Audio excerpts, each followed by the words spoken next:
تمام تعریفیں اللہ کے لیے ہیں جس نے اپنے دین کو رحمت و رافت، وحدت و یگانگت اور اتحاد و اتفاق کا دین بنایا، جس نے ہر انسان کو نجات کی ضمانت دی ہے جو اس کی شریعت کے سامنے سر تسلیم خم کر کے اس پر عمل پیرا ہو، جس نے مسلمانوں کو اتحاد و اتفاق کو لازم پکڑنے، دین کو مضبوطی سے تھامنے اور اتباع و پیروی کا حق دیا ہے اور اختلاف و انتشار اور جنگ و جدال سے منع کیا ہے۔ میں گواہی دیتا ہوں کہ اللہ کے سوا کوئی معبود برحق نہیں، وہ تنہا ہے، اس کا کوئی شریک نہیں، اور میں گواہی دیتا ہوں کہ محمد اس کے بندے اور رسول ہیں جنہوں نے رسالت کو امت تک کما حقہ پہنچایا، امانت کو بحسن و خوبی ادا کیا، امت کی خیر خواہی کی اور راہ حق میں خوب جہاد کیا، یہاں تک کہ داعی اجل کو لبیک کہہ گئے، اور درود و سلام نازل ہو ان پر، ان کی آل پر، ان کے جانثار ساتھیوں پر، اور تا قیامت حسن و خوبی کے ساتھ ان کی پیروی کرنے والوں پر۔ حمد و صلات کے بعد اللہ کے بندو، میں آپ سب کو تقوی کی وصیت کرتا ہوں کیونکہ یہی دنیا و آخرت میں نجات کا راستہ ہے۔ اے لوگو جو ایمان لائے ہو، اللہ سے ڈرو جیسے اس سے ڈرنے کا حق ہے، اور تم ہرگز نہ مرو مگر اس حال میں کہ تم مسلم ہو۔ اے ایمان والو، اللہ سے ڈرو اور درست بات کہا کرو، وہ تمہارے کاموں کی اصلاح کر دے گا اور تمہارے گناہوں کو معاف کر دے گا، اور جو اللہ اور اس کے رسول کی اطاعت کرے گا وہ یقیناً بڑی کامیابی سے سرفراز ہوگا۔ اے لوگو، ولایت و امامت ایک ایسی اساس و بنیاد ہے جس پر ملت کے ستون قائم ہیں، جس کے ذریعے امت کے مصالح اور مفادات منظم ہوتے ہیں، اور جس کی وجہ سے شریعت کے بہت سارے احکام عائد ہوتے ہیں۔ اسی لیے اللہ عز و جل نے ہر قوم کو ایک امام مقرر کرنے کا حکم دیا ہے، اور اس کے کندھوں پر ملک کی باغ ڈور کو رکھ دیا ہے، اور سیاست و حکمرانی اس کے سپرد کیا ہے، اور اس پر عدل و انصاف قائم کرنے کو واجب قرار دیا ہے، اور اس کے بدلے قوم پر اس کا یہ حق مقرر کیا ہے جو اس کی سمع و طاعت بجا لائے۔ ارشاد ربانی ہے، اے ایمان والو، اللہ کی اطاعت کرو اور رسول کی اطاعت کرو، اور تم میں سے اقتدار والوں کی، پھر اگر کسی معاملے میں تمہارا اختلاف ہو جائے تو اسے اللہ اور اس کے رسول کی طرف لوٹا دو، اور اگر تم اللہ اور یوم آخرت پر ایمان رکھتے ہو اسی میں بھلائی ہے، اور انجام کے اعتبار سے ہی اچھا ہے۔ عرباد بن ساریہ رضی اللہ عنہ سے روایت ہے کہ رسول اللہ صلی اللہ علیہ وسلم نے ہمیں ایک دن فجر کی نماز پڑھائی، پھر ہماری طرف متوجہ ہوئے اور وعد فرمایا، بڑا ہی بلیغ اور جامع وعد، ایسا کہ اس سے ہماری آنکھیں بہہ پڑی اور دل دہل گئے، تو ہم کہہ اٹھے، اے اللہ کے رسول، یہ تو گویا الوداعی وعد تھا، تو آپ ہمیں کیا وصیت فرماتے ہیں؟ تو فرمایا، میں تمہیں وصیت کرتا ہوں کہ اللہ کا تقوی اختیار کیے رہنا اور اپنے حکام کے احکام سننا اور ماننا۔ بلا شبہ تم میں سے جو میرے بعد زندہ رہا وہ بہت اختلاف دیکھے گا، چنانچہ ان حالات میں میری سنت اور میرے خلفاء کی سنت اپنائے رکھنا۔ خلفاء جو اصحاب رشد و ہدایت ہیں، بلکہ ڈاڑھوں سے پکڑے رہنا، نئی نئی بدعات و اختراعات سے اپنے آپ کو بچائے رکھنا۔ بلا شبہ ہر نئی بات بدعت ہے اور ہر بدعت گمراہی ہے۔ اس حدیث کو امام احمد اور ترمذی نے روایت کیا ہے۔ اللہ کے بندو، بنی نوع انسان میں سنت الہی کا یہ تقاضا ہے کہ ان کے حالات اسی وقت بہتر ہو سکتے ہیں اور ان کی زندگی درست سمت پر اسی وقت چل سکتی ہے جب وہ کسی قائد اور رہبر کے زیر سایہ زندگی گزارے جو ان کی دیکھ ریکھ کرے، ان کے امور کے نظم و نسق کو سنبھالے اور ان کے حقوق کی حفاظت کرے،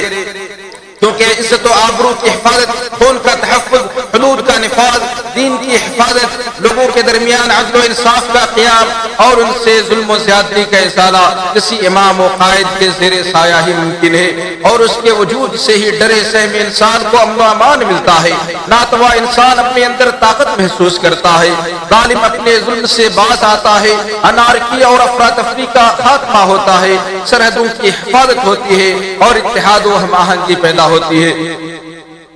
بے شک جماعت اللہ کی رسی ہے، اس میں مضبوط رسی کے پکڑے رہو۔ اللہ حکومت و سلطنت کے ذریعے اپنی رحمت سے دین و دنیا کے بڑے بڑے مسائل و مشکلات کو ٹال دیتا ہے۔ اے لوگو، اللہ عز و جل نے مسلم حکمرانوں کو یہ حکم دیا ہے کہ ان پر اپنی رعایا کے تئیں جو ذمہ داریاں عائد ہیں انہیں وہ بحسن خوبی نبھائے، عدل و انصاف کے ساتھ فیصلہ کریں۔ اور رعایا کو بھی یہ حکم دیا ہے کہ وہ اپنے حکمرانوں کے امر و نہی کو سنیں اور اس پر عمل کریں جب تک وہ رب کی نافرمانی کا حکم نہ دے، کیونکہ ان کی اطاعت میں دنیا و دین و دنیا کے بہت سارے مصالح و مفادات مرتب ہوتے ہیں، اور ان کی مخالفت اور نافرمانی سے دین و دنیا کے بہت سارے مفاسد اور خرابیاں پیدا ہوتی ہیں۔ عبداللہ بن عمر رضی اللہ عنہما سے روایت ہے کہ نبی صلی اللہ علیہ وسلم نے ارشاد فرمایا، مسلمان کے لیے امیر کی بات سننا اور اس کی اطاعت کرنا ضروری ہے، ان چیزوں میں بھی جنہیں وہ پسند کرے اور ان میں بھی جنہیں وہ ناپسند کرے، جب تک اسے معصیت کا حکم نہ دیا جائے۔ صحیح بخاری۔ بے شک حاکم کا عہد و پیمان اور بیعت اس کی رعایت کے ذمہ ہوتی ہے، اس کو توڑنے، اس سے کنارہ کش ہونے، دھوکہ و فریب دینے اور عہد شکنی کرنے کو اللہ نے حرام قرار دیا ہے۔ لہذا عہد و پیمان کو پورا کرو، بے شک اس کے بارے تم سے باز پرس ہوگی۔ حضرت عبداللہ بن عمر رضی اللہ عنہ سے روایت ہے کہ نبی صلی اللہ علیہ وسلم نے ارشاد فرمایا، جو شخص اطاعت سے اپنا ہاتھ کھینچ لیا تو وہ اللہ عز و جل سے قیامت کے دن ایسے ملے گا کہ اس کے پاس کوئی اس عمل کے جواز کے لیے دلیل نہیں ہوگی، اور جو شخص اس حال میں مرے کہ اس کے گردن میں کسی کی بیعت نہ ہو تو جاہلیت کی موت مرا۔ صحیح مسلم۔ اعوذ باللہ من الشیطان الرجیم۔ اور جب اللہ سے عہد و پیمان کرو تو اسے پورا کرو، اور قسموں کو پختہ کر لینے کے بعد نہ توڑو، حالانکہ تم نے اس پر اللہ کو گواہ بنایا تھا، بے شک اللہ تمہارے افعال کو خوب جانتا ہے۔ اللہ عز و جل میرے لیے اور آپ سب کے لیے قرآن و سنت کو بابرکت بنائے اور ان میں موجود آیتوں اور حکمتوں سے ہمیں فائدہ پہنچائے۔ میں نے جو کہا آپ نے سنا، میں اللہ سے اپنے گناہوں کی بخشش طلب کرتا ہوں، آپ بھی طلب کریں، بے شک وہ بہت زیادہ معاف کرنے والا اور رحم کرنے والا ہے۔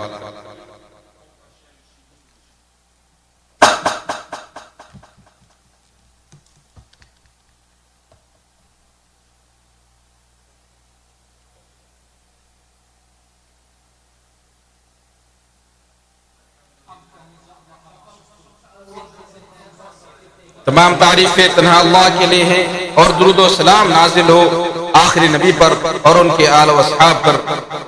اللہ کے بندو، بے شک اللہ تعالیٰ نے تمہیں ایک دین پر، ایک رسول پر، ایک کتاب پر اور ایک قبلے پر اکٹھا کیا ہے۔ تمہیں اتحاد و اتفاق کا حکم دیا ہے اور اختلاف و انتشار سے منع فرمایا ہے۔ ارشاد باری تعالیٰ ہے، اور سب مل کر اللہ کی رسی کو مضبوطی سے پکڑ لو اور جدا جدا نہ ہو جاؤ۔ اور اتحاد و اتفاق